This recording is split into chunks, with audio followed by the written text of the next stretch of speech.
प्रथम हुआ मित्तल परिवार के सभी लोगों पर गुस्सा और राध्या को खुद लेकर के हुआ मित्तल परिवार से बाहर। जी हाँ दोस्तों, जब निहारिका प्रथम को पाने के लिए घर में झगड़ा करवा देती है, उसके बाद प्रथम तुरंत राध्या का साइड लेते हुए मित्तल परिवार से बोल देता है कि अगर राध्या के बारे में किसी ने भी कुछ भी उल्टा सीधा कहा तो मुझे बिल्कुल भी बर्दाश्त नहीं होगा और मैं अपनी पत्नी का अपमान बिल्कुल भी नहीं सहूंगा। लेकिन वहीं दूसरी तरफ अहम भी मित्तल परिवार के सभी लोगों से बोल देता है कि एकता ने कोई भी गलती नहीं की है और वो बिजनेस करना चाहती है तो वो करे। दादी बोलती है, तुम दोनों भाई आपस में ही लड़ते रहोगे और इस राध्या की वजह से मित्तल परिवार में झगड़ा हुआ है।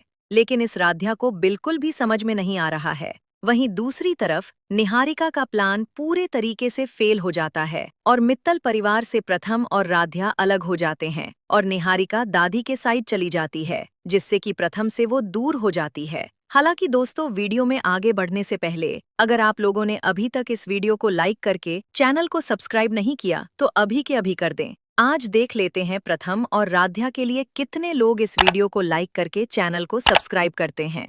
घर के आंगन में पसरा सन्नाटा आज किसी गहरे तूफान की आहट दे रहा था। वहीं आंगन जहां कभी हंसी, ठहाके और परिवार की एकता की गूंज सुनाई देती थी, आज अजीब सी खामोशी में डूबा हुआ था। दीवारों पर टंगी तस्वीरें जैसे इस घर के सुनहरे दिनों की गवाही दे रही थीं।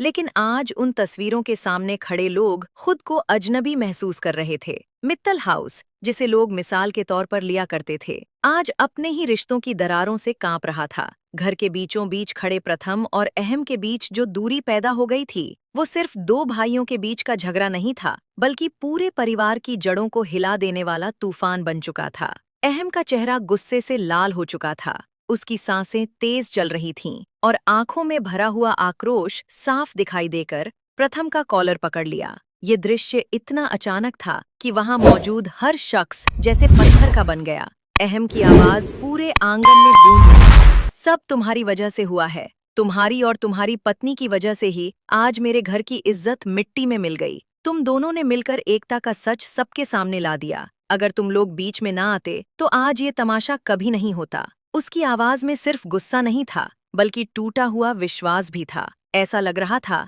जैसे वो अपने अंदर की सारी पीड़ा एक ही पल में बाहर निकाल देना चाहता हो। वर्षों से जिस भाई को वो अपना सहारा मानता था, आज उसी के सामने उसे अपना घर बिखरता हुआ दिखाई दे रहा था। लेकिन इस बार प्रथम भी चुप रहने वाला नहीं था। वो हमेशा से अपने बड़े भाई का सम्मान करता आया था।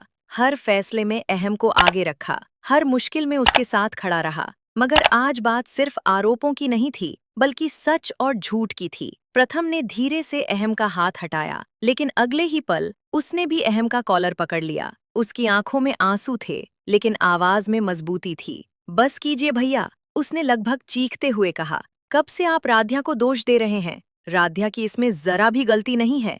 सच को मान लीजिए। गलती अगर किसी की है तो वो एकता भाभी की है। सच को कितना भी दबाने की कोशिश कर लीजिए, लेकिन वो हमेशा एक दिन सामने आ ही जाता है। दोनों भाइयों को इस तरह आमने सामने खड़े देखकर पूरा परिवार स्तब्ध रह गया। दादी के हाथ कांपने लगे, राजनी की आंखों में डर उतर आया और निहारिका के चेहरे पर अजीब सा तनाव दिखाई देने लगा। किसी ने कभी सोचा भी नहीं था कि जिस घर में भाईचारे की मिसाल दी जाती थी, उसी घर में आज दो भाई एक दूसरे का कॉलर पकड़कर खड़े होंगे। आंगन के एक कोने में खड़े परिवार के मुखिया ओमकार जी ये सब देख रहे थे। उनके चेहरे पर गहरा दर्द साफ झलक रहा था। ये वही आदमी था जिसने अपने पूरे जीवन की कमाई और मेहनत इस परिवार को एक साथ रखने में लगा दी थी।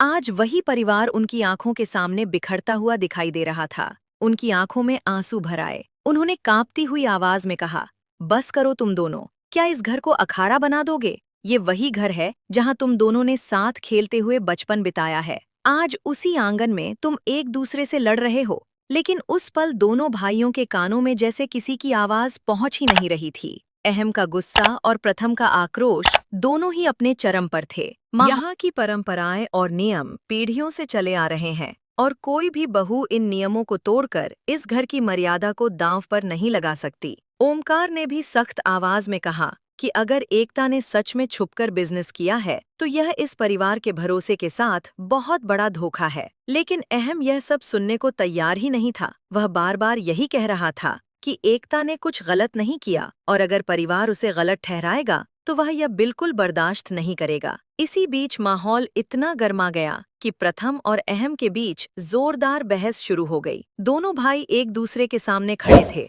और उनके शब्दों में गुस्सा साफ झलक रहा था। प्रथम ने अहम से कहा कि उसे अपनी पत्नी का साथ देने का हक है, लेकिन इसका मतलब यह नहीं कि वह